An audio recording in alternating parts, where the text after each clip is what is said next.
In our neck of the woods, sports is tradition. Sports is passion. Sports is family. Sports is fun. Welcome to our house. This is Southeast Sports Plus Live with Simone Eli and Gerhard Mathangani. Welcome to Southeast Sports Plus. We start with a bit of breaking news. The NCAA banning 3 players of a men's college basketball team.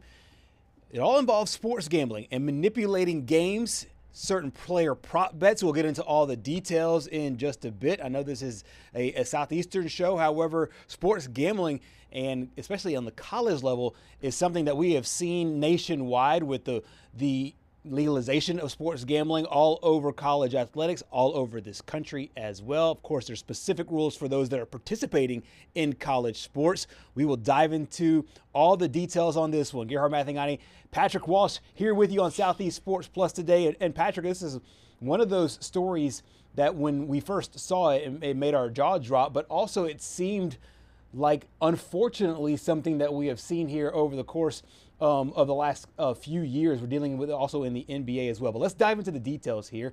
3 players is Michael Robinson, as well as Steven Vasquez and Jalen Weaver, all roommates at Fresno State in the 2023-24 season. Apparently, this group put together 13 daily fantasy sports bets.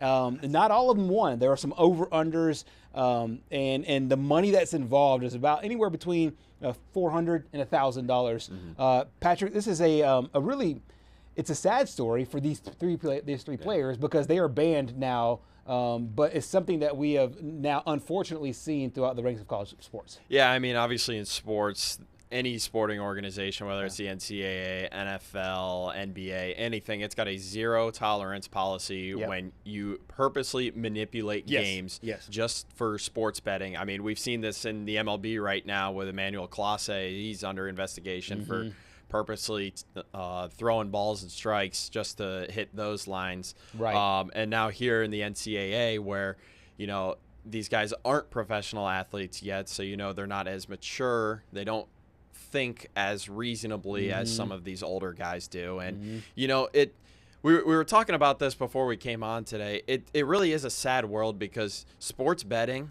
I mean, you and I both like the sports bet. 100%, we like talking about it. Correct. But also the number one rule of sports betting is don't bet more than you can afford to lose. Right. And so when you see all these sports betting ads all across sports, advertising, even when you're just sitting in bed trying to go to sleep watching videos, you see these advertisements on YouTube.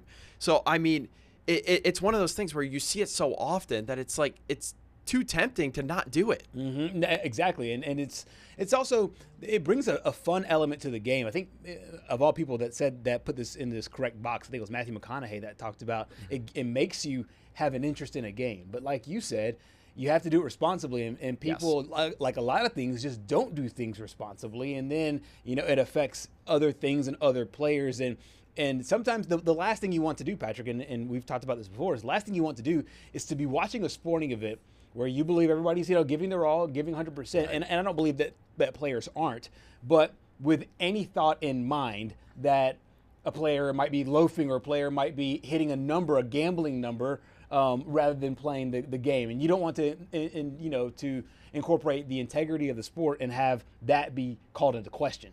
Yeah, correct. I always think back to when I was in college learning about sport history, and I think about the Black Sox scandal way back in the early 1900s.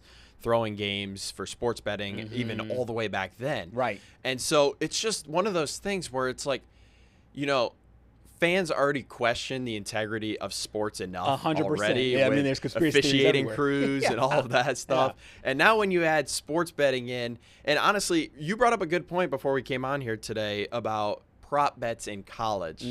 I think we talked a little bit about they're not available in every state. Right. They're not. Okay, correct. Yeah. I think they should just get rid of it outright. Me too. I think they have to after this. Absolutely. I know the NCAA is working on that. Before we dive into that, let's take a look at their specific. I know you have some graphics here that kind of explain the specifics of what happened in this case here. So the three players that we named or mentioned a moment ago, Robinson, Vasquez, and Weaver, the trio shared betting lines, manipulated games to win. Now, it was Robinson that was sending text messages into the group, planned to underperform. So don't know what those numbers were. So let's just say a prop bet, for those that aren't informed, let's say a prop bet was set at 17 points. Well, I'm going to underperform. I'm make sure my number is 14 or whatever the case is. And that's what he hits. I'm just giving you an example here. One bet for Robinson combined for a little over $2,200 and a $15,000 payout for winning. That is shocking. That's insane. That really is. $15,000. Yeah. I mean, it's not like we're talking about Power 4 conferences here. Right. These are guys that were at Fresno State and San Jose State. Yes. Like they don't get that much NIL money. Right. This is a ton of money for them. Yeah, 100%. And the investigation started after both Fresno State and a sports betting integrity monitor started flagging this. So one of the good things about sports betting in the United States is that it's regulated. Yes. It's not like back in the days when you're dealing with bookies and it was just a very seedy atmosphere to gamble on sports if you weren't doing it in Las Vegas or Atlantic City. Right. But now we're in a place where it's legalized in a lot of different places. So the good thing is kind of a good and bad. The good is that it's regulated, and that's where we get some of these, these monitors of college sports. When they see irregularities happening, they'll point those irregularities out. But where it really stinks is that, like you said, is player prop bets. That's the reason why I'm against it. And I think in college especially, because like you said, not all these guys are getting, crazy NIL money. Right. And sometimes the money that you can recuperate is from something that you can control. And if there's a line on a game and you have control over your player prop, That's exactly what I was then gonna you say. can manipulate the results, and we've seen this in so many different realms, and it really stinks that we're seeing it now here in college. But good for Fresno State acting quickly, and good for the NCAA acting quickly as well. Swift punishments. I think that's the only thing that can happen here is that every coach and every player knows there's a zero tolerance policy when it comes to this stuff. When it comes to, hey, are you going to gamble on sports? Are you going to bet on sports? Well, these are the punishments. Exactly. And everything you worked for will be gone. Mm-hmm. And I think that's got to be the only punishment here. And I mean, hopefully, if anyone's out there that's in the NCAA right now is thinking about, hey, maybe I do want to get in on some of this behind the scenes. Obviously, we just talked about a month ago about the whole John Mateer scandal. Right. Everyone thought he might have been getting in on the betting. That was pushed off to the side. But, I just think player prop bets, it's so much easier to hide. Yes. Because you can just chalk it up to it's one person and they have a bad game. Yeah. It is so much harder to come up with to be able to hide the fact that the whole team underperforms. Exactly. Because then that's like too suspicious. Oh, I'm going to bet. Let's just say I'm on, I'm on Vanderbilt and I want to bet that we're going to score the under. Mm-hmm. I'm going to throw all my NIL money on us scoring under 60 points and against double your Tennessee. money in one night. Right. And then all of a sudden, Vanderbilt loses 72-48 to Tennessee. I mean, that's just so suspicious. Exactly. I mean, nothing against Vanderbilt or anything, yeah, but it's still, they're a Division I SEC program scoring 48 points. Yeah. And it's gotten to where it's really murky, but and sometimes the way these things end up getting investigated is because there's so many irregularities. It's like, why is there so much money on this random Fresno State guy or this random Texas Tech guy or whatever the case is? And that's how the investigation starts. Because they can see these things. For sure. And that's the part of the regularities that I'm talking about, is to make sure that these guys understand, hey, if you do it, it might not be today, it might not be tomorrow, but you will get caught.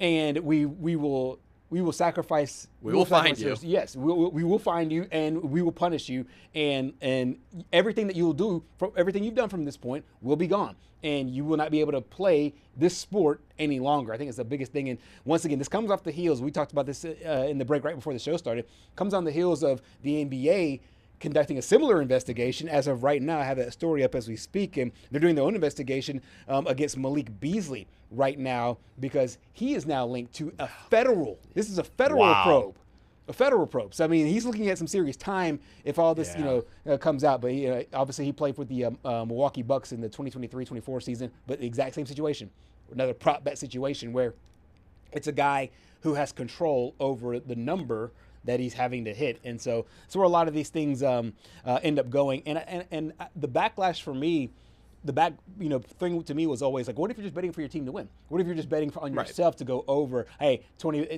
points is my over. I know I'm going to have a good night. I'm betting.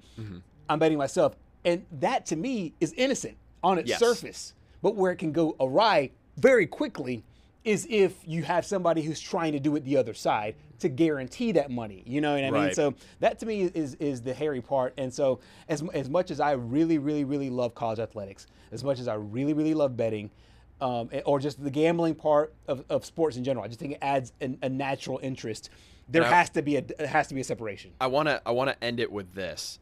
Now these are 3 organizations that have ongoing betting scandals. Right. The NCAA, the NBA, and the MLB. Right. There is a serious problem here that needs to be addressed. And I mean, it's not like this is the first time this has happened before. No, People have gotten, they know the punishment. For sure. So why is it still happening? And I think a lot of them, they just think it won't happen to them. And especially with athletes, and we deal with a lot of athletes, we're athletes, and it's a situation where you just think it's almost like a tornado or an earthquake or a hurricane. You just don't think it's going to happen to you. You just don't think, and until it does. You think you're invincible. You think you're invincible. Or what you think is that this thing is so big, this gambling ring is so big, nobody's going to know about this $1,000 little bet here that I bet, plus 210 on. Or you just think that your bet, or so your wager is so minuscule in the grand scheme of everything that you'll just get away with it. That you'll just be able to slide and sneak away with the rug. Exactly. And it's not till these guys get caught that's on the back end of all these situations. But yeah, a really unfortunate situation there. But the NCAA is coming down hard, ban these guys, and it looks like they will not be playing college basketball ever again. And once again, it can be a cautionary tale to everybody else that these are the punishments for this kind of behavior. You don't see it as much in football, and that's where we will turn our attention to right now. A great set of guests today and topics. Let's go. Which one are we going to topics or let's today's do guests? guests first. Let's do our guests first. Let's all our friendly faces here and all in the home of the Next Star Nation. We have Mariah Ross out of Spartanburg, South Carolina, breaking down the Gamecocks. We have Chessa Boucher coming out of LSU's, another big matchup there for a top 5 team in the country, and Jack Patterson, one of our buddies from Columbus, Georgia. He covers both Auburn and Georgia, so we can ask him to cover multi-ties. Exactly. But obviously Georgia, with that huge matchup against Tennessee, he will break that down for us a little bit later on in our program. And here are our topics for today. Talked a little bit about the NCAA banning members of the basketball team. Also, South Carolina hosting Vanderbilt on Saturday. Ryan Day saying everybody else is saying yes and celebrating the single portal, not me. And we'll have his comments on the opposition of the single portal in the NCAA, the transfer window. And LSU has a huge game at against home. The Florida Gators. That game in Death Valley. Yeah. We'll chat with our girl Chessa Boucher about that matchup. Coming up next here on Southeast Sports Plus, we will talk more college football. We get ahead to some SEC games on the slate this weekend. Stay with us.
Welcome back to Southeast Sports Plus, documenting a huge week in college athletics, especially around the SEC. A lot of SEC teams are getting on the field against other SEC opponents, some still out of conference, but one of the teams that will be playing in league play is South Carolina. They were freshly minted inside the top 10 last week, still inside the top 15. We welcome our friend Mariah Ross to the program out of Spartanburg. Mariah, first of all, number one, how are you? You're covering a top 10 team there in South Carolina, but another top 15 team there in Clemson as well. How good does it feel this time of year for you all? High school athletics, but then also a really nice college athletics with both Clemson and South Carolina.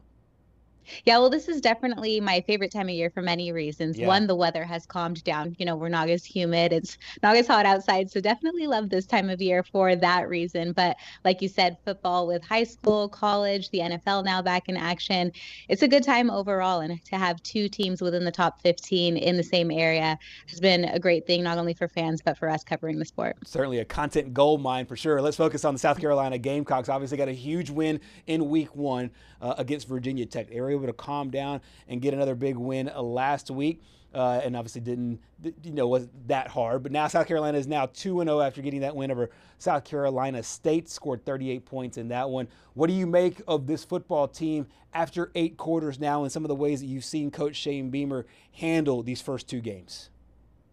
Right. Well, you said it wasn't easy, or it was easy, but it wasn't necessarily great for the O-line. They definitely have been struggling over the first 2 weeks, and that's been a major talking point in the press conferences, talking with Beamer and the coordinators. That O-line needs to play better. And, it's not just Sellers, we've called him Superman in years past, but yeah, he can't do it all by himself. He needs the O-line to step up. He needs his blockers to do better. He needs the running backs to be where they're supposed to be, the receivers, the tight ends to be where they're supposed to be. And that hasn't all happened within the first 2 weeks. So really hitting on that point of the O-line just needs to do better overall. They've also dealt with some pre-snap penalties that are putting them out of position to score and to continue sustaining those drives. And so that's something that they're really looking to do as they head into SEC play, especially against a team like Vanderbilt, who just put up 44 points on Virginia Tech this past weekend. Yeah, and that's really good insight. I was saying it's really good insight because sometimes the scoreboard doesn't tell the whole story. So if you don't watch a lot of the plays in the game, you just think 38-10 is a dominating victory, a 4-touchdown win. But then it's really good insight there as well. Patrick? Yeah, so you kind of segued right into my question. It's not often this early in the year that you have a common opponent that you've already played against. Obviously, South Carolina and Vanderbilt both have played Virginia Tech. Vanderbilt coming off that big win going to Blacksburg. Kind of what do you take away from, obviously, South Carolina? They didn't have the best start to the season. They pulled out the win, but, it wasn't an elite performance. How do you match up these two? Well, the past 2 weeks for South Carolina, they've really relied on special teams to kind of get the scoring ignited for them. This past week, they had 2 punt returns from Bakari Swain after having one in the first game against Virginia Tech. And he's really, like I said, ignited the offense and gotten the scoring going. He actually scored the first 14 points for the South Carolina team. And then defense also had a scoop and score. So most of the scoring came from special teams and defense in this past game. And that's something that is great. Obviously, it's something amazing to have in your back pocket, but the offense needs to be the one, obviously, putting up points, especially against a team like Vanderbilt, who, similar to South Carolina, has a really good special teams unit. Their South Carolina's special teams coordinator, Joe DiCamilla, said is actually one of the best special team units he thinks is out there in the SEC. So, they're really going head to head and seeing who's better in that regard. Obviously, with Vanderbilt, they have Diego Pavia, who Beamer said is a stud, and he's able to turn it on when the lights are the brightest. And they're going to be pretty bright at Williams-Brice Stadium on Saturday. So we're looking to see how they're going to match up against them. But it's not all roses out here. We are starting to see some struggles, and those things are definitely going to be even more glaring as they take on SEC opponents. Yeah, absolutely. This is no offense to Vanderbilt or our buddy Julian Minnesone, who covers Vanderbilt out of Nashville, but it used to be for a long time in the SEC, Mariah, that you saw Vanderbilt on the SEC part of the schedule, and you just automatically – If a full W goes like this, you were already like halfway through the W on your schedule, knowing that the other side will just be checked off after the 4 quarters on Saturday. But this team, obviously, and you mentioned Diego Pavia, they won 7 games last year. They won a bowl game. They come into this matchup undefeated. Do you sense a different vibe in the way they're treating this week? Not only the SEC opener, but this team that was so dangerous just last year. Oh, absolutely. And it's kind of funny you say that with the half a W, because when I first got here a couple of years ago, it was kind of like that with South Carolina. So it's almost similar teams competing against each other this week that have been on a consistent rise over the last 2 seasons. As far as heading into SEC play, but specifically with this game, Beamer says, you want to say every game is the same. You want to go into every game with the same mindset, but it is different, and the intensity does ramp up when you're playing a team in the SEC and playing this Vanderbilt team who has a quarterback who we've seen can really do it all. Absolutely. You saw Diego Pavia and Lenore Sellers. I think this is a great quarterback battle between these two. From a defensive standpoint, how do you expect this Gamecock team to attack Pavia? And obviously, they have one of the best tight ends in the country as well, and Eli Stowers, a really good offensive line. What do you expect from the South Carolina defense? We know that the players, they've replaced a lot of players. They had some guys coming back as well. You've illustrated that all preseason. How do you expect that defense to not only scheme but also perform on Saturday? Well, the defense is going to start with that guy right there, Dylan Story. He has been the leader since being, one of the best freshmen last season. He's going to have to really step up his play, which shouldn't be too difficult for him to do. However, he is within a unit that has lost a lot of players. They were on their 4th nickel in that South Carolina State game. They've had a lot of players go down, unfortunately. But thankfully, it is a pretty deep group, and a lot of guys have stepped up where they need to. I think the key for defense will actually start with offense and just being able to stay on the field. They haven't won the time of possession battle in the last 2 weeks. They've only been on the field close to 26 minutes a game, giving the other team the advantage with 34 to 35 minutes. So being able to stay on the field and keeping Pavia and his offense off the field is going to be key. Mariah, I'm trying to pull up this graphic that I saw that someone from Vanderbilt put out recently, but I think Twitter is down now. They're already talking about college football playoff aspirations, and I'm pretty sure, if I remember correctly, I saw that they looped in South Carolina under their should win category. Like, I know it's Vanderbilt, but do you think Shane Beamer's going to take this disrespect? Because I'm sure he's seen something in regards to it. Yeah, I'm sure he has, and I'm sure that they're all going to use it as motivation. Anything to get the underdog mentality rolling definitely kind of helps hype the entire team up. And, they are like Diego Pavia. The South Carolina Gamecocks shine when the lights are the brightest. So it's going to be an interesting matchup, but I definitely think that they'll use that to their advantage for sure. And I'm sure they've seen it. They can't act like they haven't seen it. Vanderbilt had that underdog mentality for all this time. Yeah. And then they have 1 year of success, and now it's like they've just conquered the world. They don't know how to handle it. I think for them it starts with their quarterback. He is a very, 100%. Very confident guy. 100%. And South Carolina has a lot of reasons to be confident as well, given what they did last year, going into this year. What have you seen from Lenore Sellers after the first 2 games? I know you guys, they call him Superman. They know that he can do everything, even though they don't want him to do everything. But it seems to me that he has taken that next step forward. He's gone from, this, talented freshman that we don't know about. Now defensive coordinators are trying to scheme against him, and he's still able to find success. So what have you seen from him? I know it's still in the early stages of his sophomore campaign. Well, he's definitely stepped it up in the leadership department. Anytime they have any mistakes or pre-snap penalties, he's saying, it's okay, we got this, we're good, and really calming the team down around him. So it's been really cool to see him step up in that regard.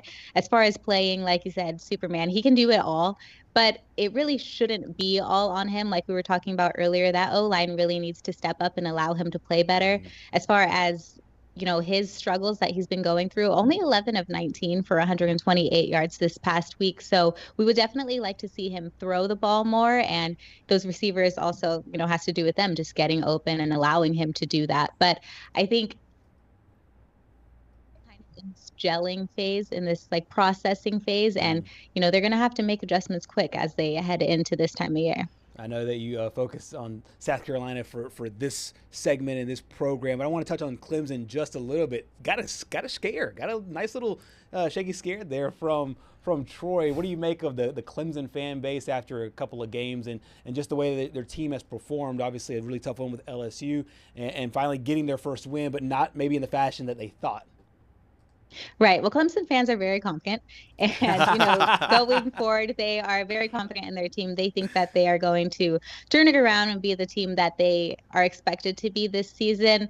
I think all of us that work in this industry realize that it was a big scare, and they are definitely going to have to play better in all regards. Dabo Sweeney has talked about Cade Klubnik just needing to focus in more, and he was a little bit nervous about the fact that he's been running in moments where he doesn't feel that he needs to, and maybe a little bit nervous about pressure that isn't necessarily there, maybe in his head a little bit. So they're working on getting him out of his head and just allowing him to play freely the way that he did last season.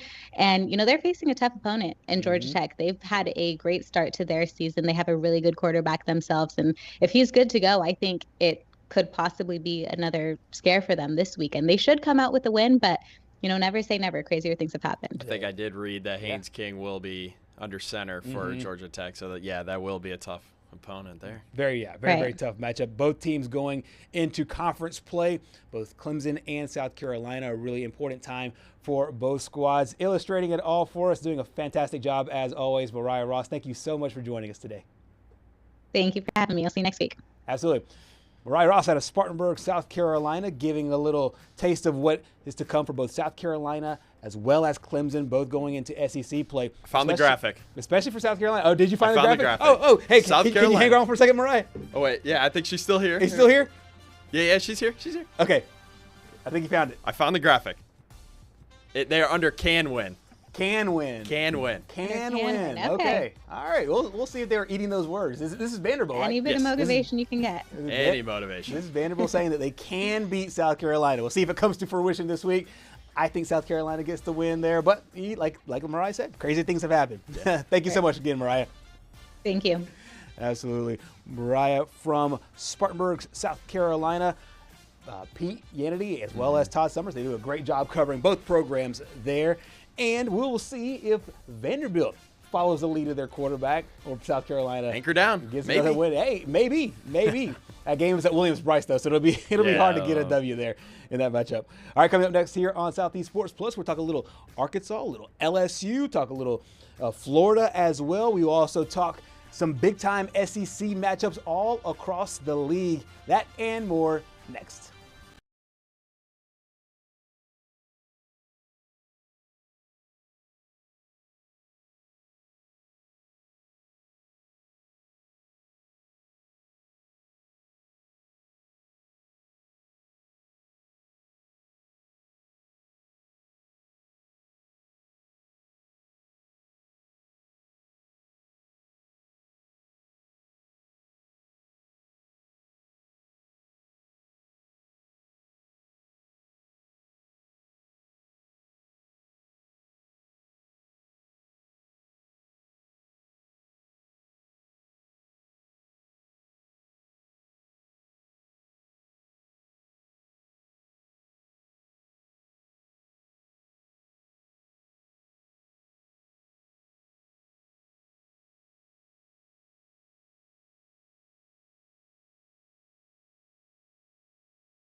We are back on Southeast Sports Plus. Several teams around the SEC will get SEC play started coming up this week. That includes the LSU Tigers. They had a big win in Death Valley against Clemson.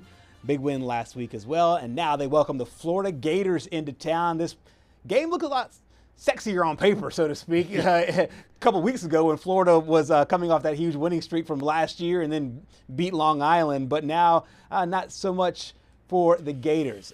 Nope. As of for LSU, they're riding high, and so is our friend Chessa Boucher. Joins us out of Baton Rouge, Louisiana. First off, Chessa, it looks officially like fall. I don't know if your building's is like super air conditioned, but you got the jacket on. It feels it's like fall weather right now. It feels like football season.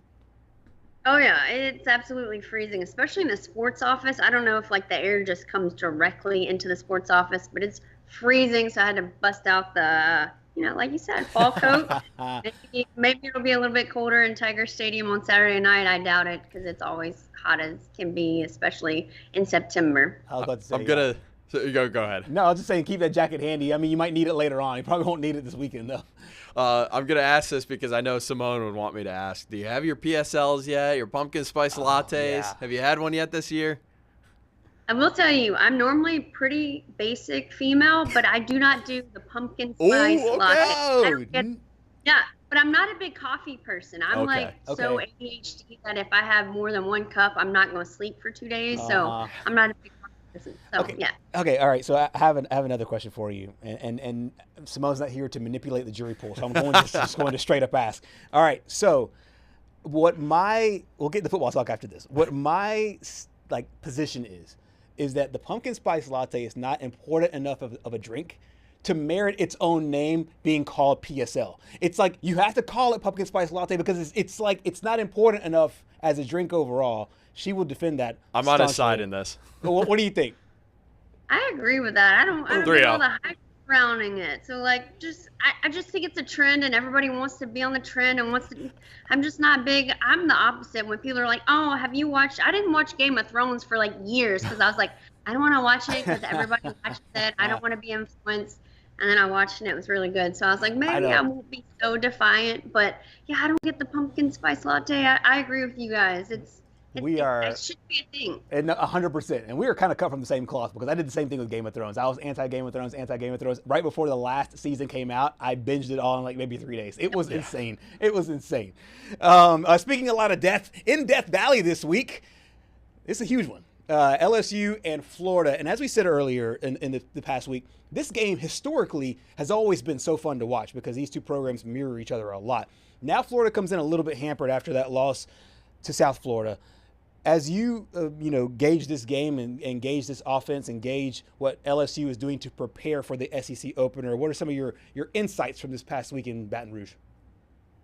Yeah, I know Tiger fans were not super thrilled with how LSU played against Louisiana Tech. We saw them kind of play down to their competition. Offensively, they just kind of struggled to score the football. And with the weapons that Garrett Nussmeier has, you would think that my prediction, I thought it was going to be 45-10. And they only put 23 points on the board. First play of the ball game, Braylon Moore, your starting center, transfer from Virginia Tech, goes down with an ankle injury, and then you lose Trey Green. So Tiger fans were a little upset about not only the way they played, but then losing two main pieces of that offense. So I'm hoping that the playbook has been kind of vanilla because they don't want to show too much heading into SEC play.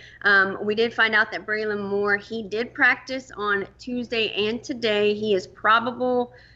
I don't know if he plays or not. I think he was a big key factor of why they didn't run the ball superior to an opponent like Louisiana Tech. Hopefully he is back. If he's not, maybe not rush it and wait past Southeastern and him come back for the Ole Miss game. Trey Green, he has a sprained MCL, so he's not out for the season, but they also hadn't really used him that much in the red zone, which they were talking about. He was a cheat code for the red zone, being 6'7" and just an absolute monster. So going into the Florida game, I do have a little pause just because of offensively they have struggled. They haven't had a ton of explosive plays. That was a knock last year.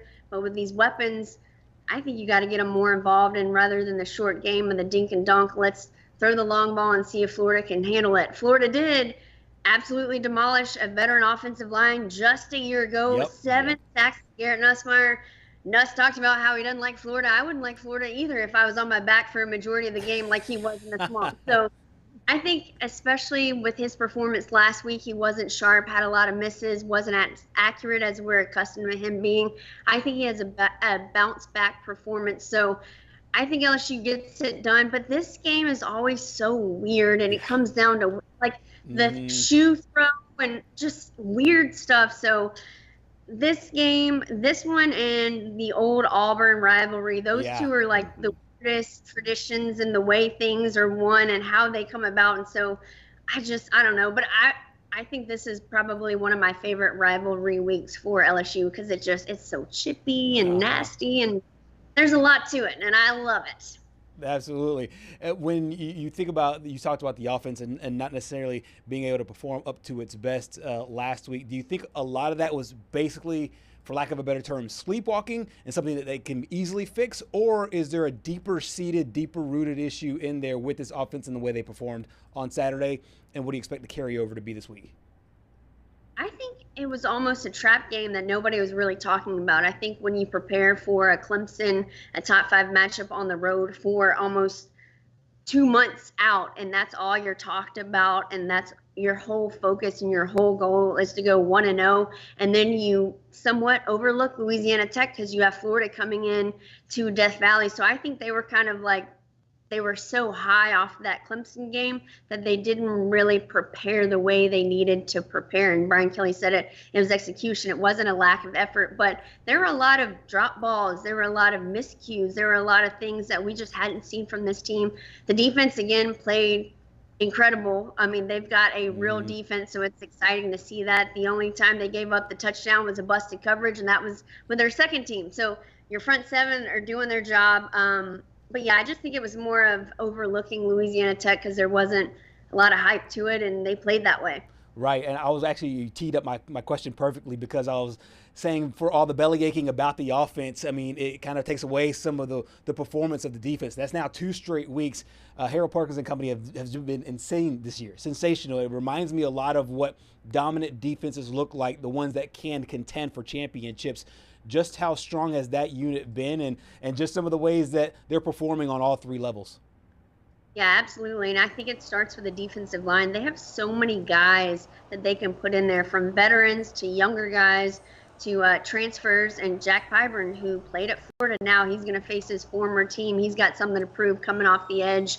And also, I was a little bit surprised. So we know Whit Weeks, who is an absolute stud and a captain, but his older brother, Wes Weeks, he's actually leading the team in tackles. So they've got a great tandem there, and especially with Harold Perkins Jr. flying around the football and just making the monster plays that we're accustomed to him seeing. So this defense has just looked great from the first level, second level, and that secondary, Mansour to Lane, graded out the highest this week in that cornerback spot. He is a beast, and I don't know if DJ Lagway is going to be able to perform and have the type of ball game he needs to have against this defense to win, and to win in Tiger Stadium. Dad, I honestly agree with you 1,000% about the defense and in the way that they're able to attack a young quarterback. It reminds me a little bit of maybe what we saw last week with Oklahoma going up against Michigan, a young quarterback going into a really hostile environment.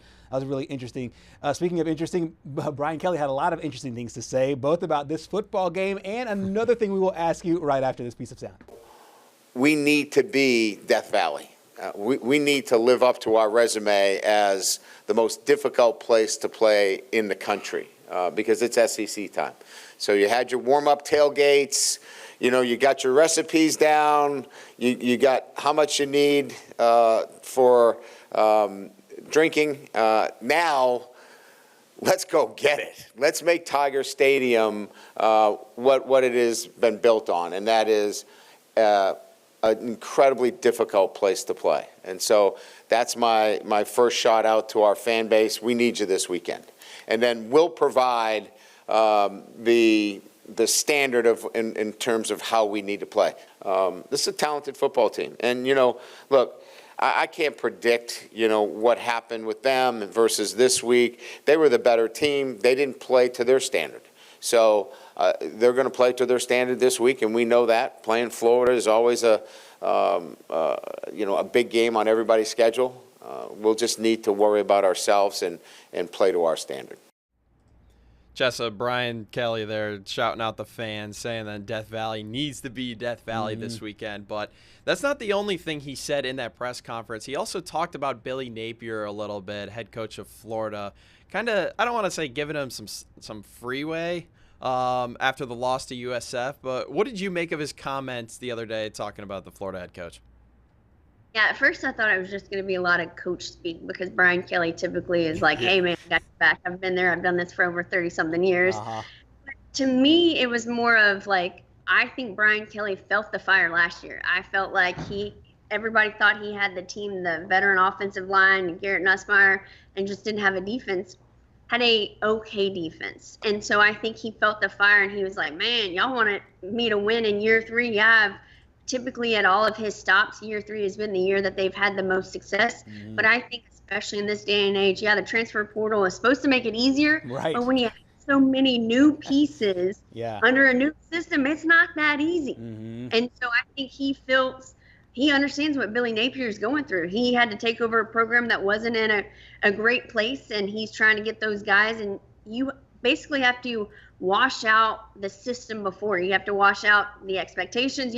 Everything goes along with it. I know that's hard to say, especially at a place like Florida that's won multiple national championships, but you have to rebuild a culture and a program, and that's what Billy Napier is doing. I think Billy Napier could be the guy, but again, what they built off of last season and him finishing the season strong, I think you're confident saying, okay, he's getting this place going in the right direction, and then all of a sudden you lose a ball game like that at home. It's like, oh, well, maybe not. But you're allowed to have a game like that, I guess would be the nicest way to put it. But you also have to really make a statement, and I feel bad for him because that schedule that Florida has this year is it's brutal. And so I think the way he has started, and especially losing at home like he did to a program like South Florida, I don't know if you come back from that. I know, I'm right there with you. And I think that teams usually respond to embarrassment one of two ways. Either they just fold it in and just hang it up, or they respond really well. Just take a look at Alabama from week 1 to week 2. Now, I know the opponent is not the same, but lost to Florida State in week 1 as a double-digit favorite. Come back week 2, drop 73 points. Quarterback is perfect on the day, and the defense has a shutout in that matchup because they were an embarrassed team that came out and played with their hair on fire, so to speak. Do you expect the same thing out of Florida this week? And is that kind of a cautionary tale that Coach Brian Kelly and the staff are saying, like, hey, look, this team, they want to prove something. They want to prove something to their head coach and to their fan base, and they're going to use you to try to prove it. Is that something that you think that they'll use this week as a marker to say, hey, we cannot, lollygag against a team that just lost last week? Oh, absolutely. They know that this is a rivalry. They know that this game, again, comes down to some weird plays at the end. But I think especially from last season, how LSU was embarrassed in the swamp. I mean, again, Garrett Nussmeier being sacked 7 times. They had 11 tackles for loss against a veteran offensive line. Going into that ballgame, they hadn't given up a sack yet. And so for them to give up 7 in one ballgame, like, there's something to prove. Now it's a new offensive line, but still, Garrett Nussmeier is telling them, he is in their ear saying, y'all better protect me. We better show up and show out, because they remember that ball game. So to me, I think it's a little bit of both. I think you're going to see that hungry Florida team come in here really wanting to prove something and upset LSU here at home. But I also think with the way LSU played last week and the way Brian Kelly was not happy after that performance, that they have something to prove as well. So it's probably going to be fireworks yet again in Tiger Stadium with these two teams. Yeah, that's a really, really good point, and really, really well said as well. Chessa Boucher, thank you so much for joining us. I know it'll be a crazy couple of days for you as you get ready for a really big game in the SEC. Thank you so much for joining us here on Southeast Sports Plus. Thanks for having me, guys. Have a good one. Thank you, Chessa. She will be on the sidelines there for LSU's SEC opener against the Florida Gators, and she made a really great point, and I kind of took it from the team that lost perspective. Yeah. From Florida's perspective, how they were embarrassed and how can they come back. But LSU has a reason to play better too, because obviously they were embarrassed last year. Yeah, they were last year and in last week's game, only scoring 23 points there in the matchup against La Tech. That number right now is LSU is a 7.5-point favorite. Open 8.5, now at 7.5. So a little Florida money coming in early on in the week, and we'll see where that game falls. It's a 6:30 kickoff there in Baton Rouge. Coming up next here on Southeast Sports Plus, we'll talk a little LSU football. We'll also dive a little bit more into Ole Miss football as well. Got a nice one on the road last week and coming back for more this week.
Welcome back to Southeast Sports Plus, wrapping up a great first hour. Talked to a couple of our friends, Mariah Ross and Jesse Boucher, about some interesting matchups in the SEC. South Carolina at home against Vanderbilt and LSU at home against the Florida Gators. But first off, Patrick Walsh, I think it's really interesting, coming week to week, you make these kind of grand sweeping declarations about what these teams will be and will do. We like to poke fun and even poke fun ourselves about overreactions.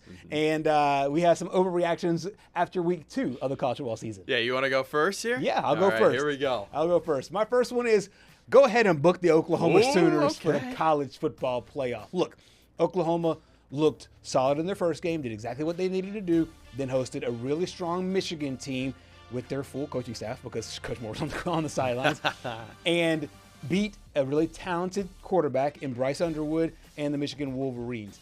Did not score that much. Defense looked really, really solid. And you take what they did last year, towards the end of last year, health was a big factor. It looks like everybody's healthy. And if everybody's healthy, it looks like they could be a top 10, 15 team. The overreaction there. My second one, team. I don't like this. No team in the Big 12 deserves a spot in the college football playoff. Is this because of Arizona State? The champion, number one, the champion. Okay, yeah, champion didn't lost. Then you have obviously you have what happened with Baylor at SMU. I think, in my opinion, I think Baylor is a good football program, not to that caliber in the Big 12. I just don't think I don't think there's any reason. The Big 12 is not as bad as the ACC overall, in my opinion. But I can agree with that. But the Big 12 has been a little rough right now so far in the early goings of the season. Yeah. All right. So that's my second observation. My third overreaction: Florida State is officially back. They knocked off Alabama, looked very impressive, and unlike what LSU did against La Tech, unlike some of the others who sleptwalked through their games in the non-conference, Florida State came in. I think it was 77 points they put up.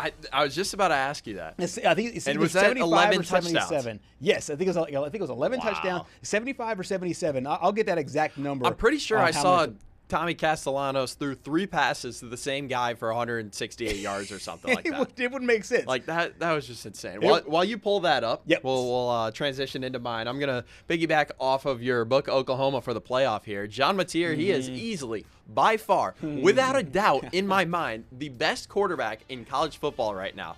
This guy is a gunslinger. He has no fear at all, I don't think. He carved up Michigan the other day and led Oklahoma to a nice win at home, a really good win for their college football playoff hopes. Transitioning into number 2 here, Bama, I still think, is on upset watch. In my mind, I will not take Alabama off an upset watch until they beat a Power 4 opponent. Okay. And this is the perfect opportunity, hosting Wisconsin after they throttled them up there last year, 42-10. This is their opportunity to, win back some of the fans because, you put up 73 points against ULM. Now you got to do it against a real team here. Right. And then my final one, we just had Chessa on. LSU will play for the national championship. Ooh. I'm going with my preseason media poll SEC pick to win the conference. I think they're going to play for the national championship. I don't care if they had a bad week. Everyone has bad weeks in the beginning. Just look at Notre Dame last year. That's true. They lost an embarrassing one. Right, yeah. And then they went and played for the national championship. Exactly. And Ohio State did the same thing. Obviously lost to Oregon and to Michigan last year.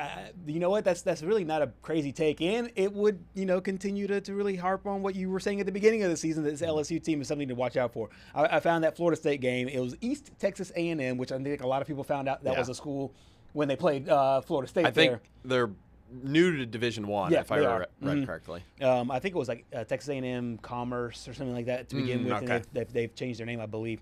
77-3 was the final score. They rolled up 729 yards of offense. It's a video game number, 729 yards of offense. Florida State, and here's the thing. They could have easily just said, hey, we beat Alabama, drank their own Kool-Aid, came in hungover to this football game, and just kind of sleptwalked through it.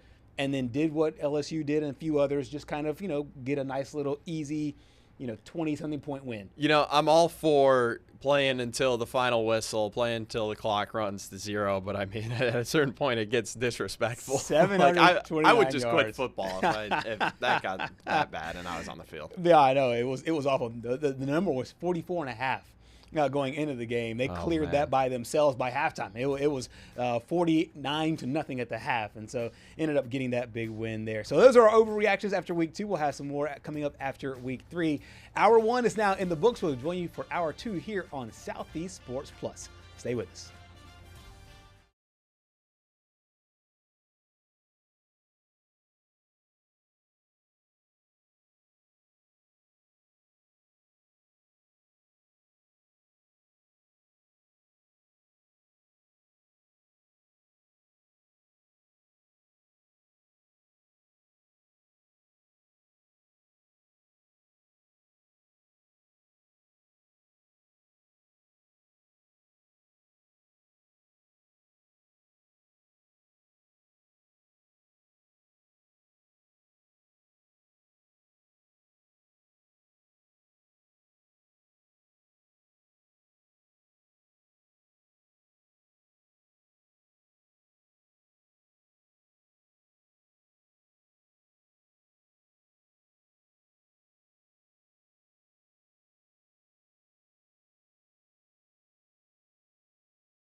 Outbound transmission? Affirmative. Crew ready? Check. Signal lock? Check. Downstream stations online? Linked and locked. Let's light this candle. Flame on. In 3, 2, roll show open. In our neck of the woods, sports is tradition. Sports is passion. Sports is family. Sports is fun. Welcome to our house. This is Southeast Sports Plus Live with Simone Eli and Gerhard Mathangani. Welcome back to Southeast Sports Plus here, breaking down everything in the world of college football as we get ready for another big week of sporting events. We do want to address one thing going on in the country right now. Charlie Kirk, a political activist, has been shot at Utah Valley University. Obviously, unfortunate, very unfortunate news there coming out of Utah Valley University. It says a suspect has been caught now in custody there happening. He's obviously a political activist, goes to a lot of college campuses, and we hold college campuses obviously as very sacred spaces for learning and for higher education and for different thoughts. And it was just sad to see this news. We want to make sure that those of you watching are not thinking that we are ignoring one of the biggest political stories right now of the time. But we do want to dive right back into college athletics and some of the good things that helps us deter our mind from all the strife that we have as human beings, both on the college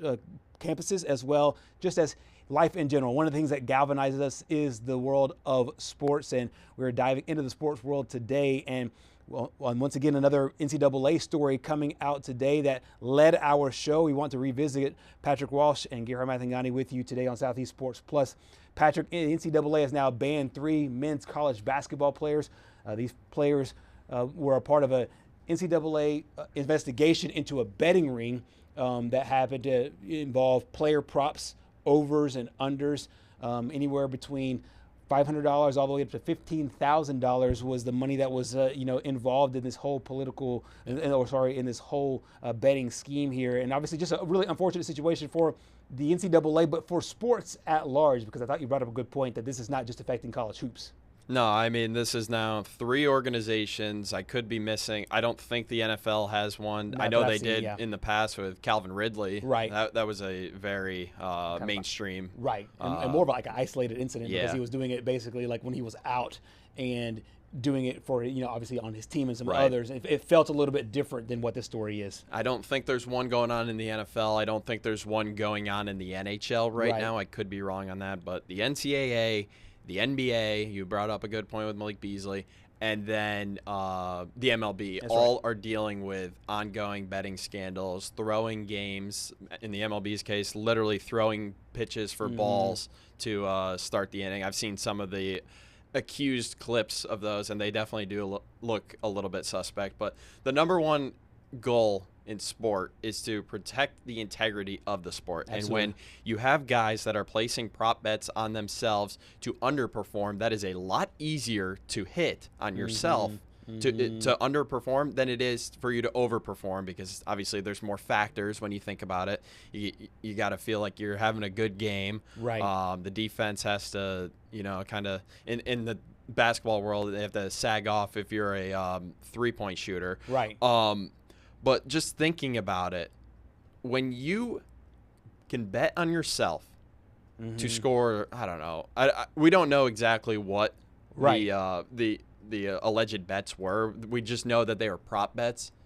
It is a bad thing that you can just bet on yourself to score under like 10 points. Right. You don't even have to shoot a basketball for that to hit. Yeah. And a lot of times some of the comeback will be, well, you can obviously you can make it to where you're manipulating games, but you're not trying to lose the sporting event, whether it's basketball or football or wherever the case is. And so it is kind of a double-edged sword, because I think a lot of people will say things like this.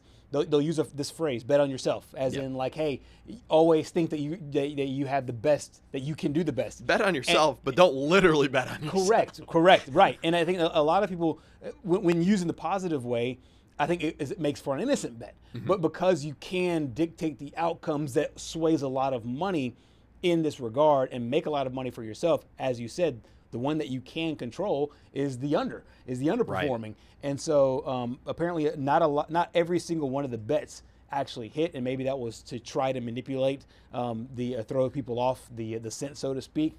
But there's a lot of money involved in this thing. I want to go back to this graphic that we showed earlier, and if you look at the bottom of your screen there, one bet for Michael Robinson, this is the trio, Michael Robinson, Steven Vasquez, Jalen Weaver, I guess you want to say the gambling ring here.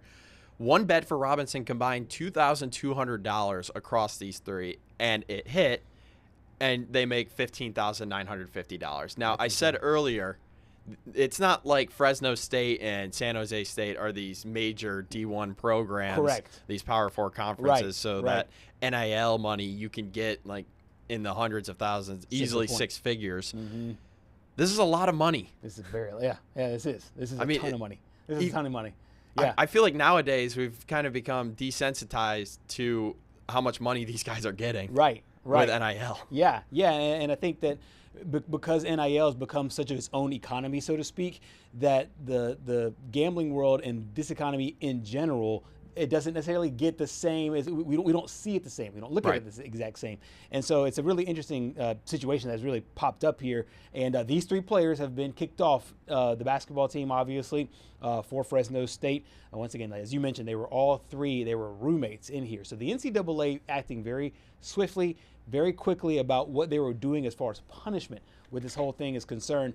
13 prop bets overall. This is kind of the details that led to this, and this was all conducted between an investigation that started with the NCAA, then went to Fresno State, and then basically went to almost like a mitigator, somebody that looks out for the integrity of bets, and obviously saw some irregularities, looked into it, and saw that this was going on, looked into their text messages and found out this is deeper than we thought before, and that's where we are right now. So hopefully this is a deterrent for anybody else that tries to. Do not even try. Don't even try it. Don't try it, because you'll lose everything you worked for. All these guys, all three guys, have worked really, really hard from the time that they were kids to the time that they're this age to be able to get a scholarship and play Division I basketball, and now to see it all go away because of a couple $1,000s.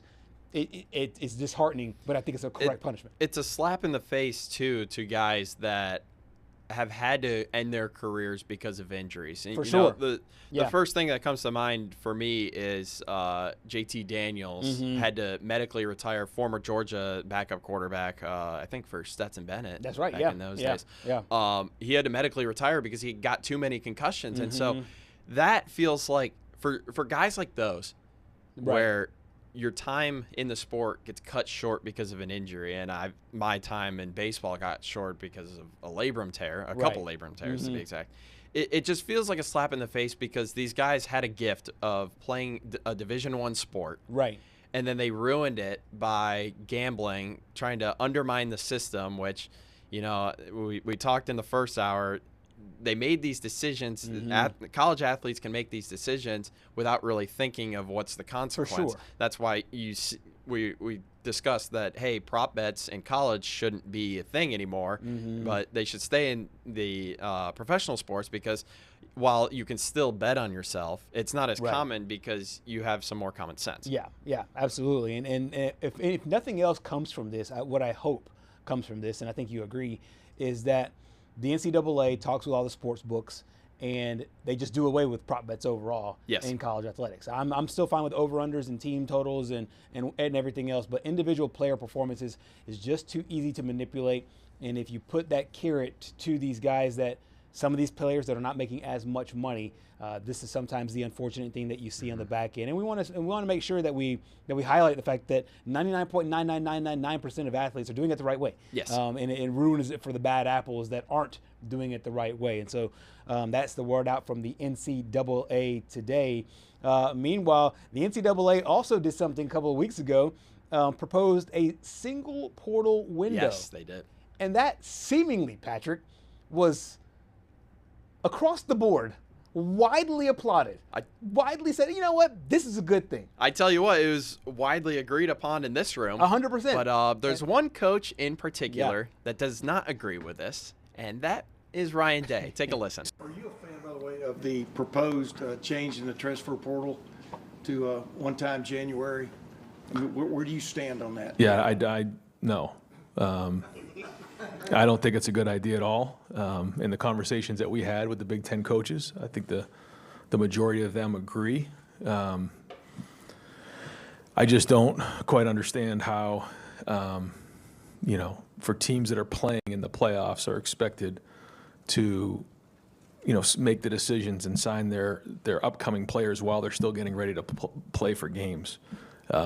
It doesn't make any sense to me. I know the calendar is funky, but I know that the Big Ten and Tony Petitti's been working hard because he doesn't believe it either, and neither do the coaches in the Big Ten. We've had a lot of long discussions about that and tried to work through the different windows, but I don't agree with it being in January.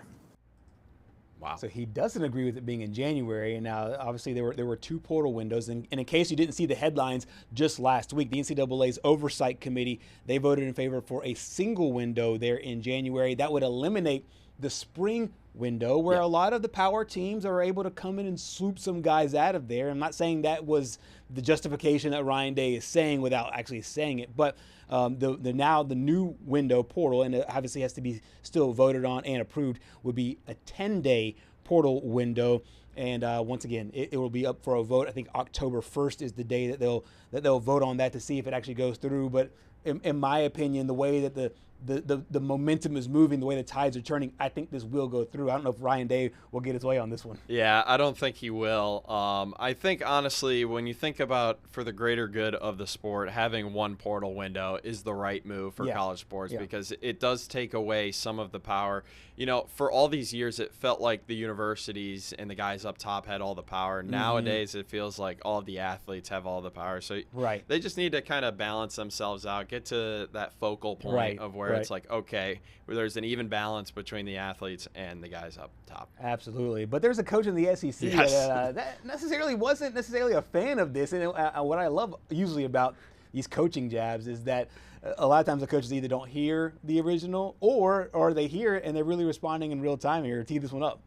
Yeah, so Sam Pittman was asked the same question, and he had, honestly, one of the funniest answers I have heard all year. Take a listen. Also, it looks like the NCAA may go to just one transfer portal in January, and I know that's something that you've talked about for a while. What are the advantages and disadvantages if it simply goes to one portal window being open, especially that time of year? As a coach? As a coach or even as a player. It's been a long time since I played. As a coach, there are no disadvantages to me, none. I mean, you go give your wife 2 or 3 opportunities a year to leave you. I mean, come on. Mine been gone a long time ago. With no ramifications, bye, That might be the funniest parallel I've ever heard. Mine might have been gone a long time ago. that is hilarious. I wonder what Ms. Pittman would have said to that. Yeah. But I mean, his larger point is an interesting one, and I do understand why he thinks that. I mean, the more times you give it, the worse it'll be. But no, that is hilarious. That is now 2 really kind of abstract parallels, I would say, this past week. Steve Sarkisian said something about he doesn't. A reporter was asking him about Arch Manning's face as he was throwing. And how he looks like he was grimacing, and it looked like he was in pain. And Steve Sarkisian kind of quickly blew that off. He's like, I don't know how you are when you're in the bathroom. I don't film you to know what your face looks like. It's just a really clunky parallel. This one made more sense to me when Sam Pittman said this.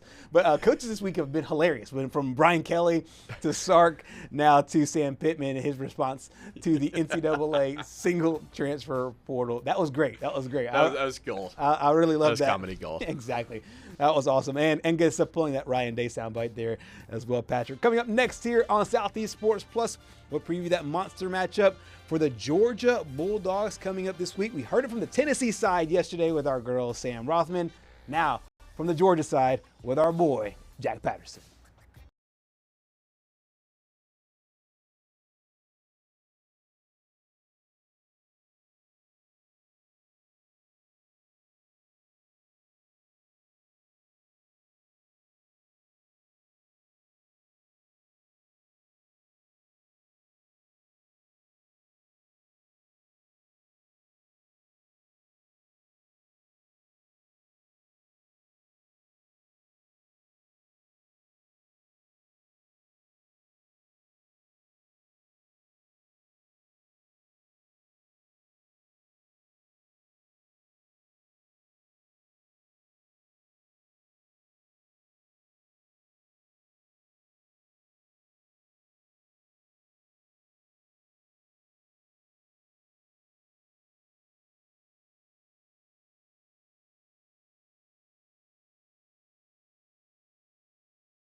Back here on Southeast Sports Plus, we have a monster matchup in the SEC. A lot of really good matchups. We have Florida, LSU, and we also have Georgia, Tennessee. That is where College Game Day will be. Our girl Sam Rothman broke down this game from the Tennessee side just yesterday. Let's break it down from the Georgia side today with our buddy Jack Patterson. Jack, I know you have been wide open over the last couple of days. You have some really good high school football in your area that you cover. You also cover the Auburn Tigers, who are off to a nice start, as well as the Georgia Bulldogs, who are playing on this marquee stage. How are you, my man?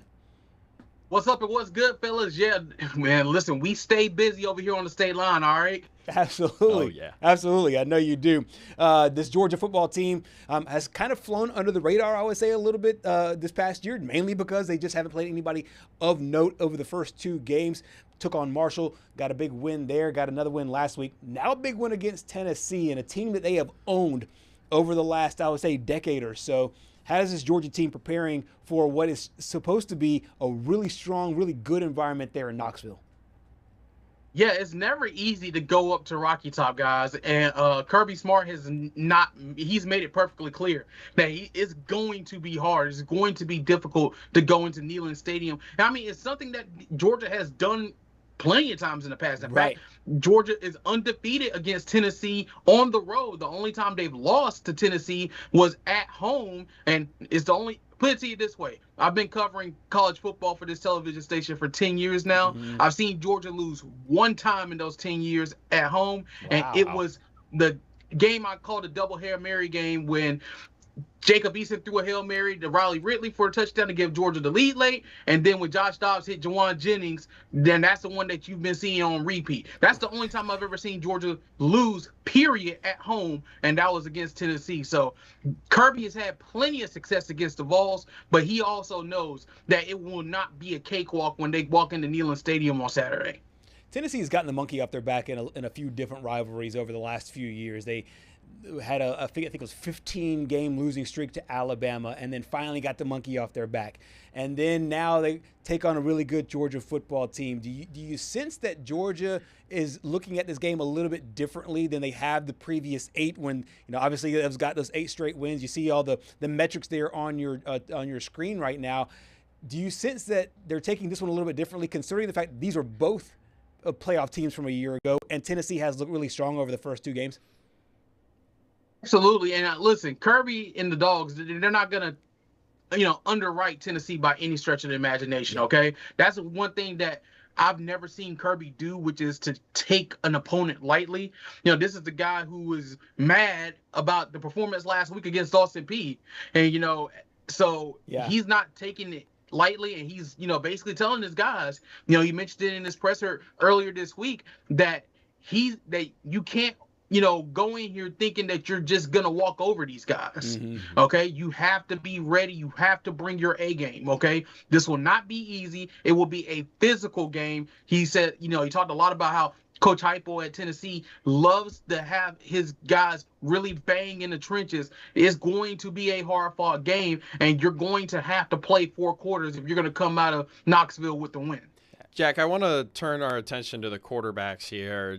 Joey Aguilar over in Tennessee, Gunnar Stockton over at Georgia. Kind of a so-so start, I feel, for Stockton coming into this year. Obviously had to sit behind Carson Beck last year. What do you make of his first 2 games, and what do you see him doing against Tennessee?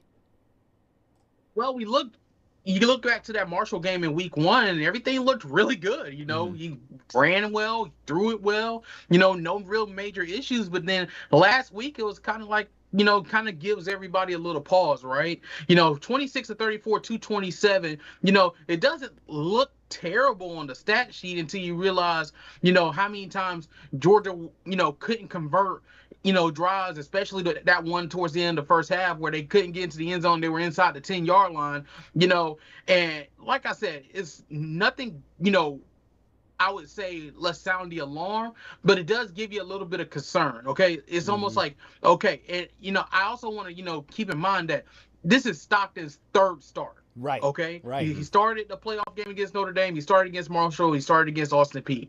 Okay. So you try to give him a little bit of grace there. Okay. That he's still learning. Okay. And the learning curve gets about as steep as Rocky Top coming up on Saturday. So I'm intrigued to see how he's going to react. It's also going to be a big, a big game for a lot of the new faces that we've seen on the Georgia offense this year. There's not, we're gone on their days of having, sure things like Lat McConkey and Brock Bowers and, guys like that, Trevor Etienne, now, is Dwight Phillips, is going to be guys like Nate Frazier, who is one of the guys who, he was on the team last year, but you didn't hear a lot of him. He's now one of the feature backs this year. And so it's going to, it's a lot of new names that people aren't familiar with. And it's going to be, okay, your first big test. You're going on the road to Knoxville to open up conference play. And, there's no warming up in the bullpen. Tennessee's looked fantastic so far this year. And, and that goes for the defense as well.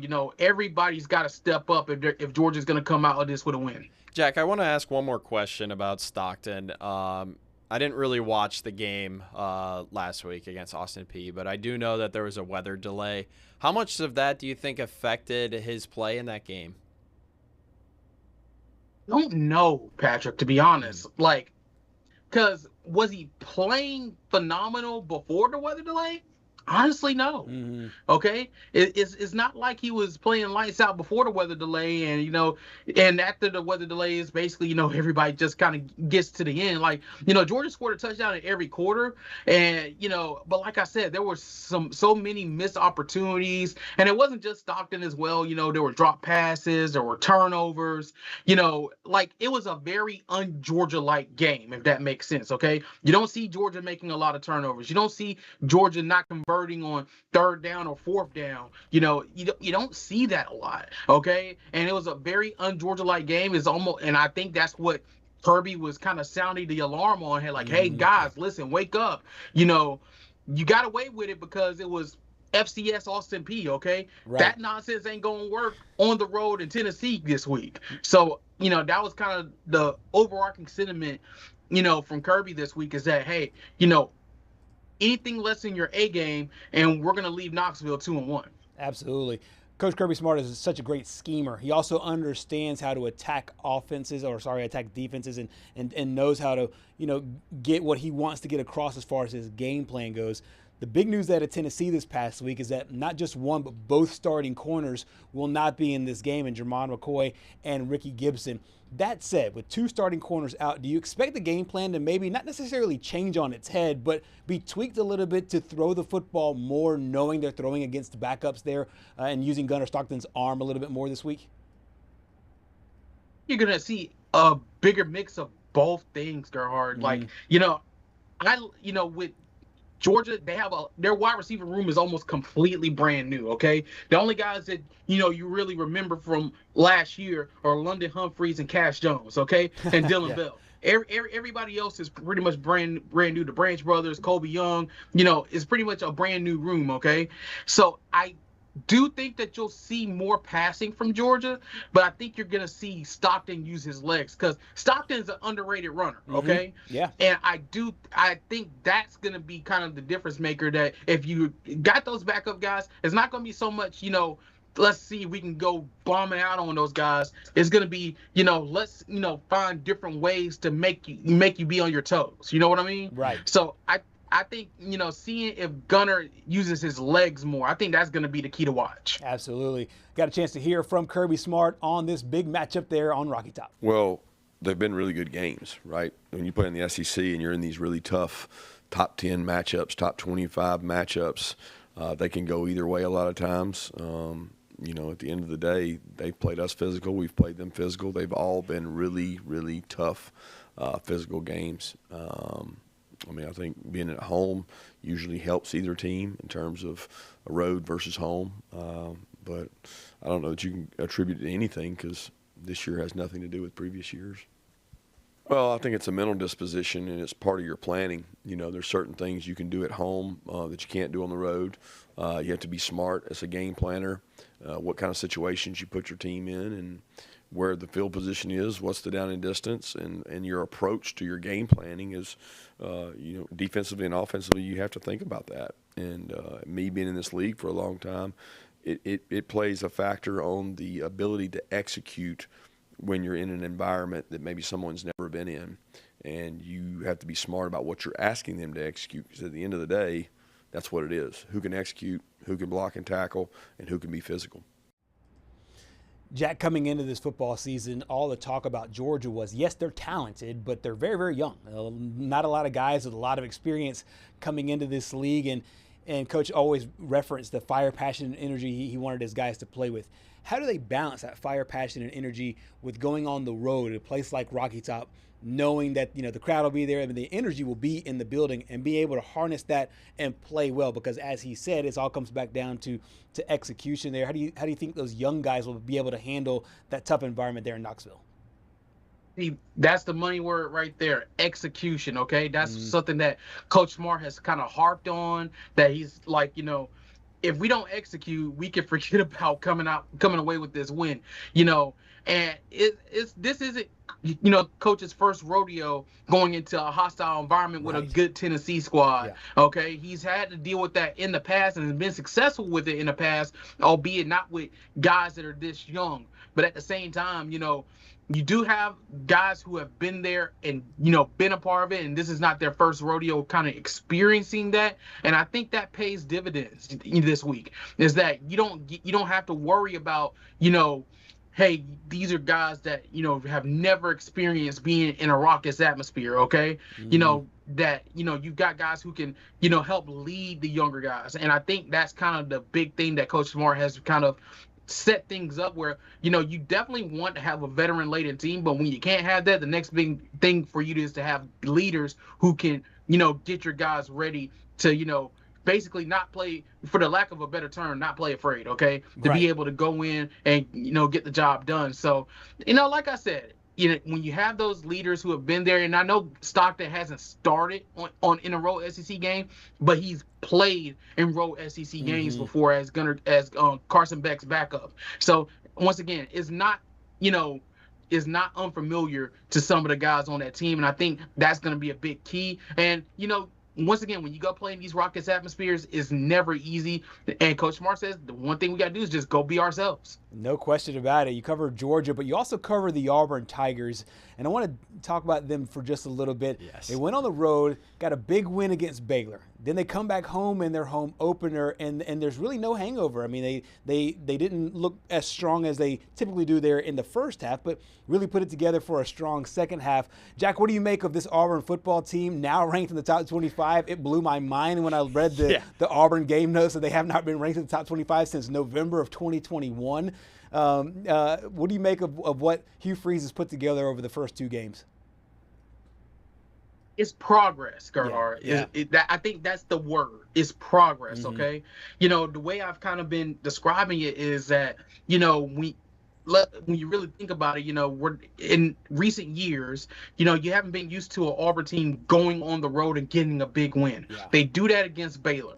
Okay, in a game that a lot of people didn't really foresee them getting the win. Okay, and they won by 2 touchdowns. Okay, and then you come back home and Auburn has had their fair share of issues with non-conference opponents at home.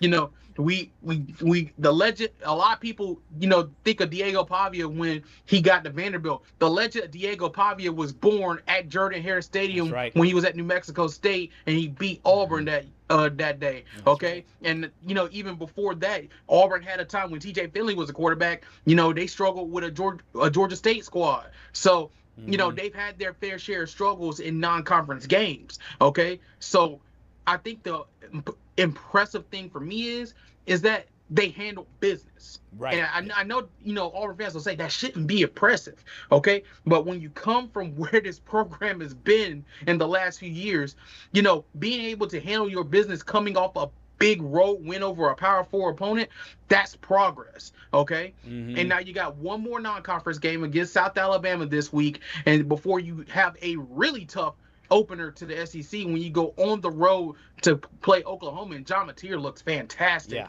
So that's going to be a big, big test. But in my eyes, if you're an Auburn fan, you have to like what you see so far. Okay.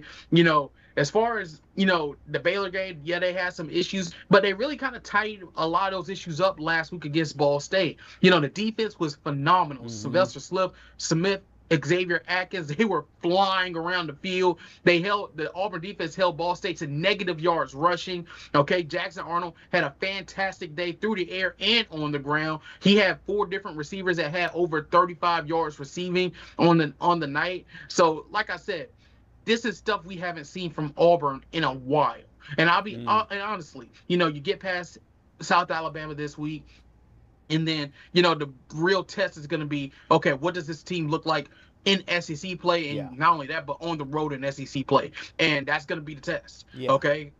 So like I said, Auburn looks good right now. It's progress. I think it's one of those things where you're cautiously optimistic. Okay. Mm-hmm. That you have to like what you see right now so far. Okay, because it's been so long since Auburn started the season 2-0. That's true. You have to like what you see so far, but at the same time, it's far from it's solid right now. Okay. Yeah. We'll circle back to this after the Oklahoma game, and we'll see, okay, how did they look against Oklahoma on the road? Mm-hmm. And then, of course, once you get into October, you got Georgia coming to town for that night game that everybody's talking about down here. So, like I said, I feel like people are starting to become more optimistic, but at the same time, they're still kind of reserved. And it's just because of what they've gone through, for essentially the better part of the last decade. Yeah, absolutely. Before we let you go, Jack, we want to talk a little high school football because you're in a very talent-rich area. Cam Coleman, Auburn star wide receiver, comes right there from your backyard. A few others. The high school football scene there, I'm sure, is absolutely ridiculous with Central Phoenix City, with all the talent they've put not only in college football but the NFL as well, and then Dothan High School coming out of nowhere as well. Talk a little bit about your game of the week and some potential future talent that goes to the SEC and other Power 4 conferences.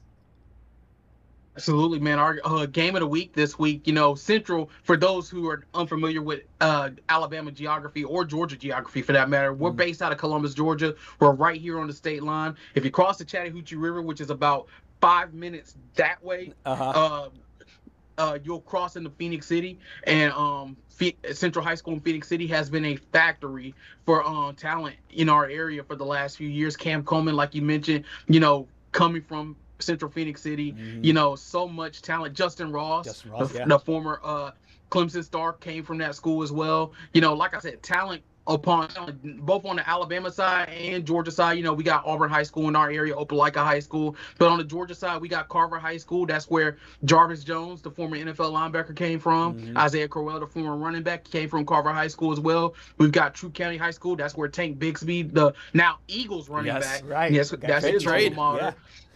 Yeah. So we have a lot of talent in our area around here in the Chattahoochee Valley, and we got a big one. Dothan's coming from south, just outside of our viewing area, but they're coming south for a big time 7A matchup, top 7 matchup. So we're definitely looking forward to that coming up on Friday night. And like I said, it's never a dull Thursday, it's never a dull Friday, and it's never a dull Saturday around these parts. Okay. Absolutely. And if you want to count the Falcons too, because we're an hour and a half in Atlanta, it's never a dull Sunday either. That's true. That's very, very true. We'll see what the Falcons are able to put together. I'm very bullish on the Falcons this year. Jack, whether it's Georgia and Alabama, you do a great job covering both. Thank you so much for your time today. I know you're very, very busy, and enjoy that game Saturday, Georgia, Tennessee. Appreciate it, fellas. Absolutely. Jack Patterson out of Columbus, Georgia, does a phenomenal job. We were there at SEC Media Days, and we saw it felt like he had a clone because he was there at SEC Media Days, and then 14 seconds later, he's talking All-Stars because the All-Star baseball game was in town. And then obviously now talking Georgia, talking Tennessee, a big matchup there, and obviously a ton of great high school football. If you're a high school football fan in and around the country and you just want to go see good football, go to that area. Want to go back real quick to his Auburn talk, about that big game in Oklahoma. There's going to be a guy under center for the Tigers that's going to want his get-back game after, the Sooner faithful kind of kicked him out of Norman. Yep, there's an interesting storyline, many interesting storylines, because if Mateer keeps playing well, he's an interesting storyline. And as you mentioned, if Jackson Arnold can go into that football game undefeated, if they don't lose to South Alabama this week, and then go get a win there at Oklahoma, that would be huge for him. Obviously, Sooners want some get back there as well. And they want to keep their momentum going after beating Michigan this past week. So really interesting stuff down the road. interesting stuff this week as well. So much to talk about as we get more into SEC play. We'll have much more coming up on Southeast Sports Plus next.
We are back on Southeast Sports Plus. Lots of teams are heading into SEC play this week, Patrick Walsh, but one team will play another Power 4 opponent before diving into SEC play. A really interesting scheduling situation for the Alabama Crimson Tide.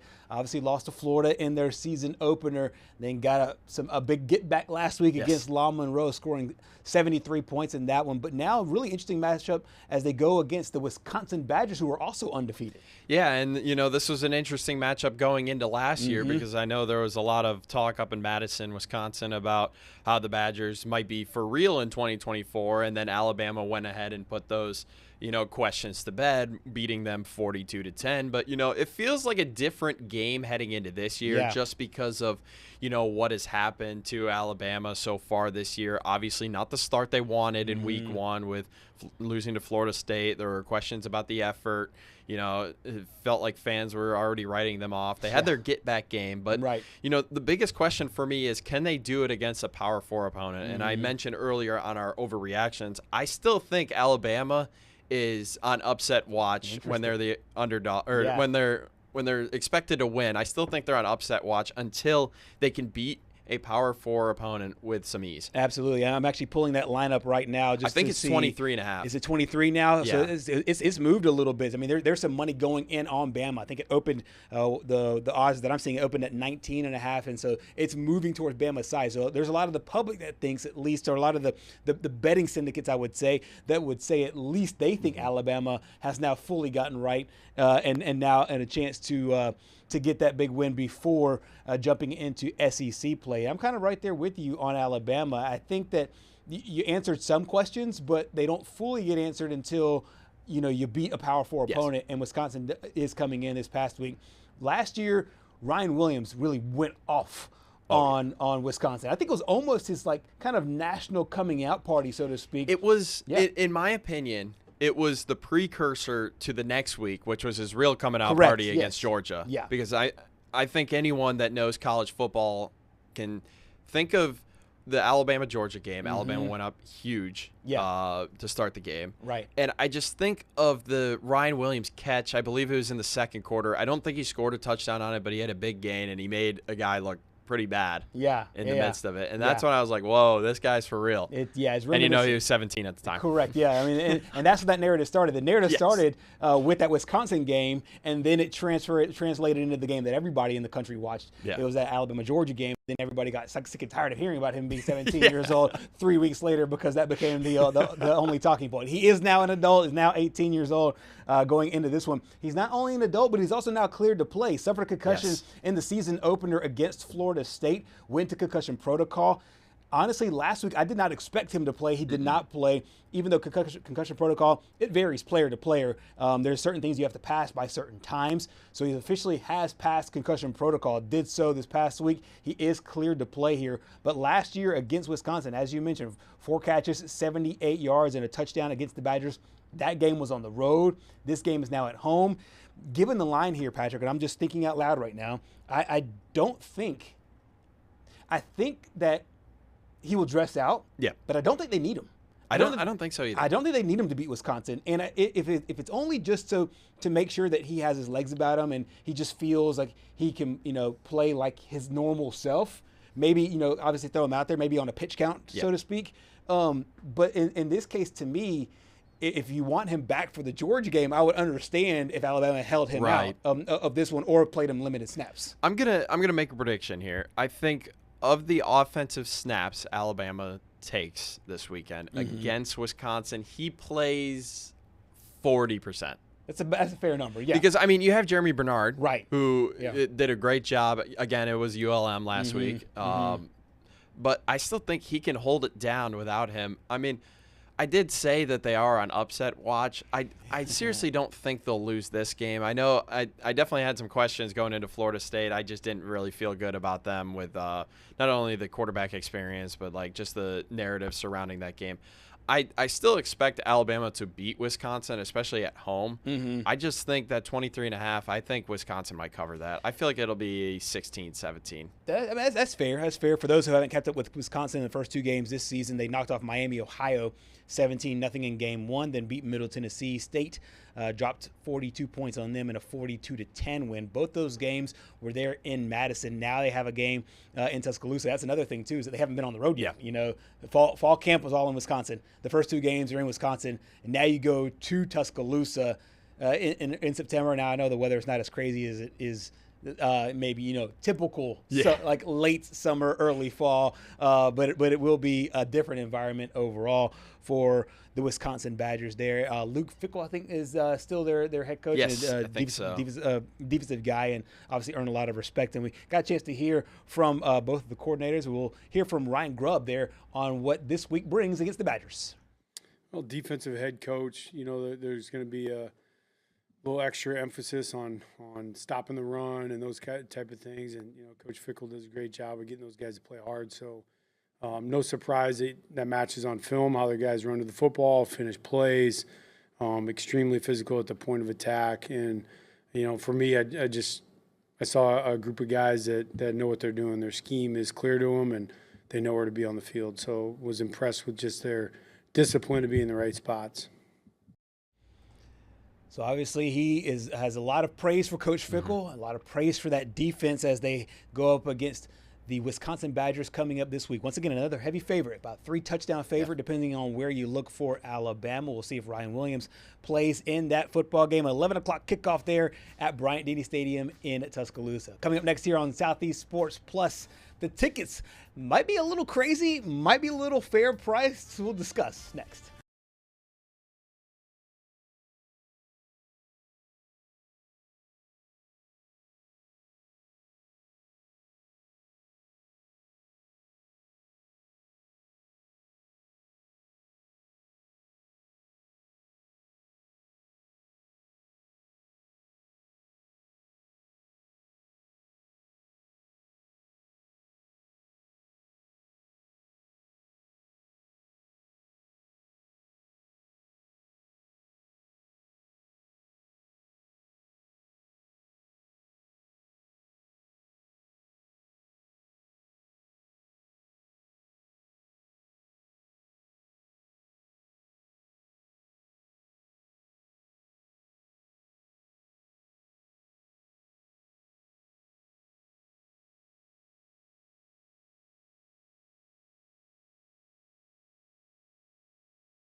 Closing up shop on this hump day. Hump day. Hump day. Hump day. Here on Southeast Sports Plus.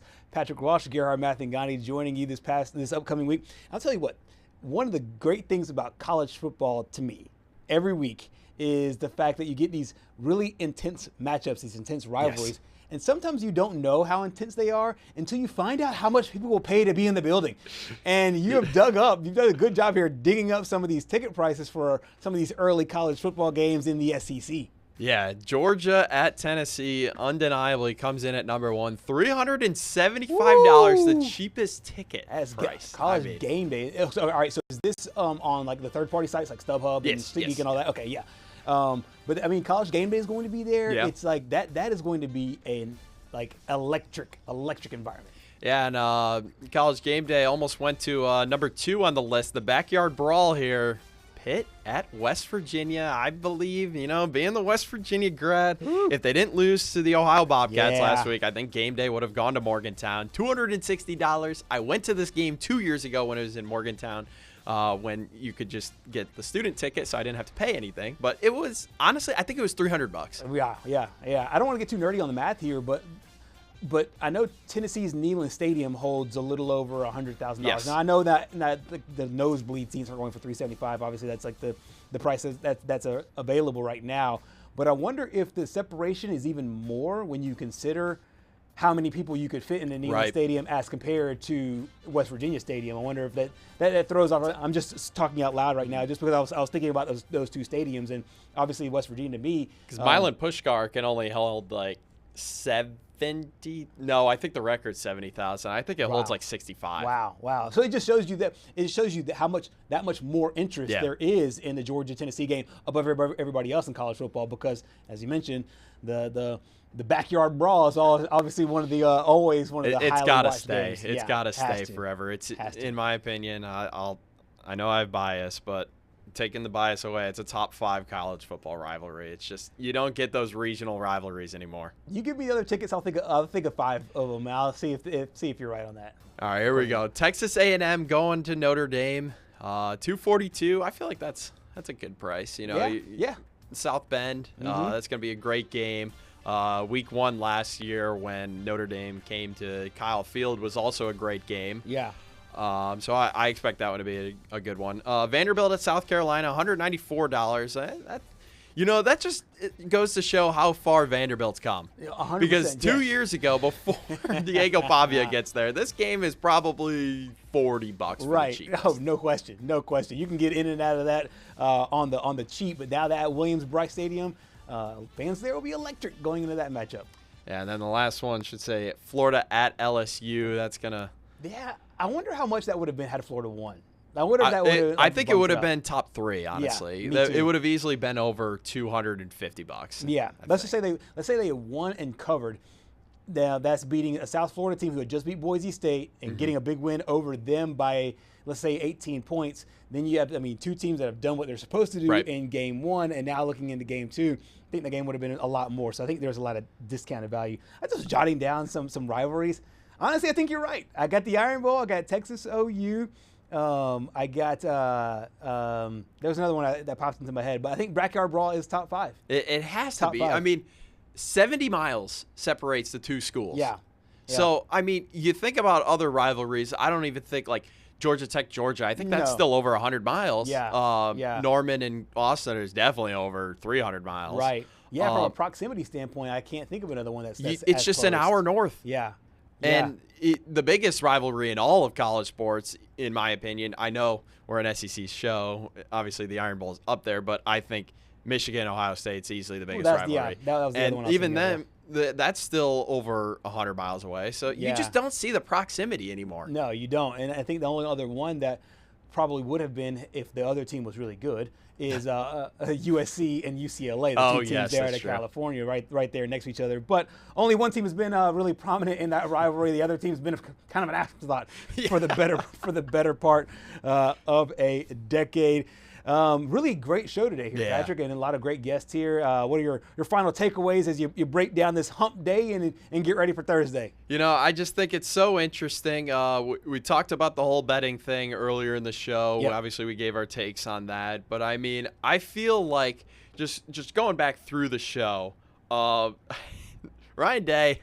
Yeah, you're on an island of your own, honestly, with the whole take on the portal, and then Sam Pittman's response to that. That was the funniest thing I've seen in a long time. But that was actually my answer. Sam Pittman's response to that, that response about the wife, and then also Chessa Boucher was hilarious as well. Once again, and we have found an ally. We have to cut that segment out. We have found an ally. 3-1 exactly on the pumpkin spice latte. We will have much more on that with Simone Eli coming your way tomorrow on Southeast Sports Plus. Thank you so much for joining us here on a Wednesday. We'll see you tomorrow, 2 to 4 o'clock right here on the WKRG Plus app.